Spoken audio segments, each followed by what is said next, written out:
Selamat datang saudara-saudari.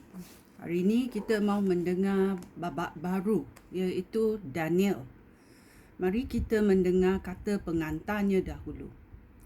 Kitab Daniel ditulis pada masa orang Yahudi sangat menderita kerana dianiayai dan ditindas oleh seorang raja asing yang tidak mengenal Allah.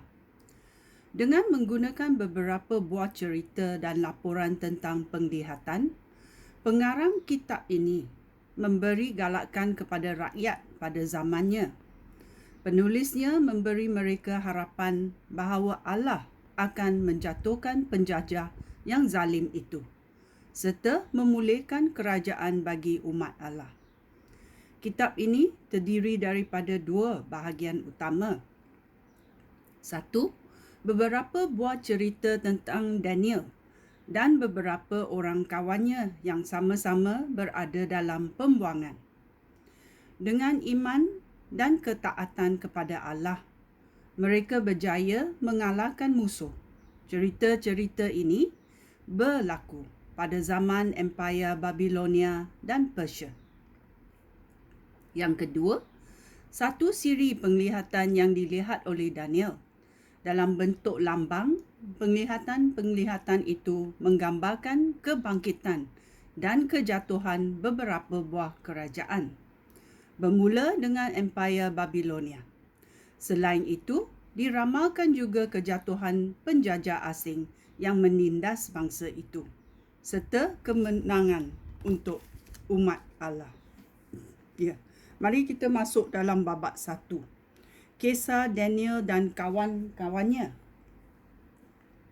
Pemuda-pemuda Yahudi di istana Raja Nebuchadnezzar. Pada tahun ketiga pemerintahan Yoyakim sebagai Raja Yahuda, Raja Nebuchadnezzar, Raja Babilonia, menyerang Yerusalem dan mengepung kota itu. Tuhan membenarkan Raja Nebuchadnezzar menawan Raja Yoyakim dan merampas sebahagian daripada barang-barang berharga di rumah Tuhan. Raja Nebuchadnezzar membawa bersama-samanya beberapa orang tawanan dan menempatkan mereka di kuil dewa-dewanya di Babel. Baginda menyimpan barang-barang berharga itu di dalam gudang-gudang kuil. Raja Nebuchadnezzar memerintah Espanas, ketua pegawai istananya, untuk memilih beberapa orang pemuda dari kalangan orang Israel yang dalam pembuangan. Para pemuda itu harus daripada keturunan raja atau berdarah bangsawan. Mereka harus kacak, berpendidikan tinggi, cerdas dan berpengetahuan luas serta tidak cacat, supaya mereka dapat berkhidmat di istana raja. Aspanas diperintah supaya mengajar mereka membaca dan menulis bahasa Babilonia. Raja juga memberikan perintah agar setiap hari mereka diberikan makanan dan wain sama seperti yang diberikan kepada anggota keluarga di raja. Selepas latihan selama 3 tahun, mereka akan dihadap kepada raja. Antara mereka yang terpilih ialah Daniel, Hanaya, Mishael dan Azariah. Semuanya daripada suku Yahuda. Ketua pengawal istana itu memberikan mereka nama-nama baru, iaitu Belteshazzar, Shadrach, Meshach dan Abednego. Daniel bertekad untuk tidak menajiskan dirinya dengan makanan dan wain yang ditetapkan oleh raja. Oleh itu, dia meminta pertolongan Aspanas. Dan Allah menyebabkan Aspanas mengasihani dan menyayangi Daniel. Tetapi Aspanas berkata kepada Daniel, "Aku takut kepada tuanku raja. Baginda telah menetapkan makanan dan minuman kamu.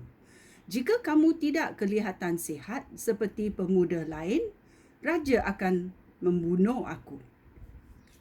Kemudian, Daniel berkata kepada pengawas yang ditugaskan oleh Aspanas untuk menjaga dia dan 3 orang kawannya. Ujilah kami selama 10 hari. Berilah kami sayur dan air sahaja untuk makanan dan minuman. Selepas 10 hari, bandingkanlah rupa kami dengan rupa pemuda lain yang makan makanan yang ditetapkan oleh raja. Kemudian, buatlah keputusan berdasarkan pengamatan kamu. Pengawas itu bersetuju dan membenarkan mereka mengadakan percubaan selama 10 hari. Selepas 10 hari, mereka kelihatan lebih sihat dan kuat daripada semua pemuda yang makan makanan yang ditetapkan oleh raja. Sejak hari itu, pengawas itu membenarkan mereka terus makan sayur-sayuran dan tidak makan makanan atau minuman wine yang ditetapkan oleh raja. Allah memberi 4 orang pemuda itu pengetahuan dan kepakaran dalam kesusastraan dan falsafah. Tambahan pula, dia memberikan Daniel kebolehan untuk mentafsirkan penglihatan dan mimpi. Pada akhir 3 tahun masa latihan yang ditentukan oleh raja itu, Aspanas menghadap semua pemuda itu kepada Raja Nebuchadnezzar. Raja menemu ramah mereka dan mendapati Daniel, Hanaya, Mishael dan Azariah melebihi pemuda-pemuda lain dalam segala bidang. Oleh itu, mereka dilantik untuk berkhidmat di istana raja. Setiap kali raja mengemukakan persoalan yang memerlukan penerangan dan pertimbangan, raja mendapati jawapan dan tanggapan keempat-empat orang pemuda itu 10 kali ganda lebih baik daripada jawapan dan tanggapan semua pemilik dan ahli sihir di seluruh kerajaan baginda. Daniel terus berkhidmat di istana itu sehingga Raja Kores dari Persia mula memerintah.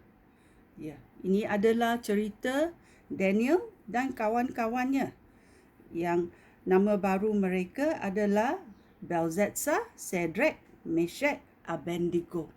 Dan apa akan berlaku selepas 3 tahun ini? Kita pun akan mendengarnya kemudian. Sekian, terima kasih. Shalom.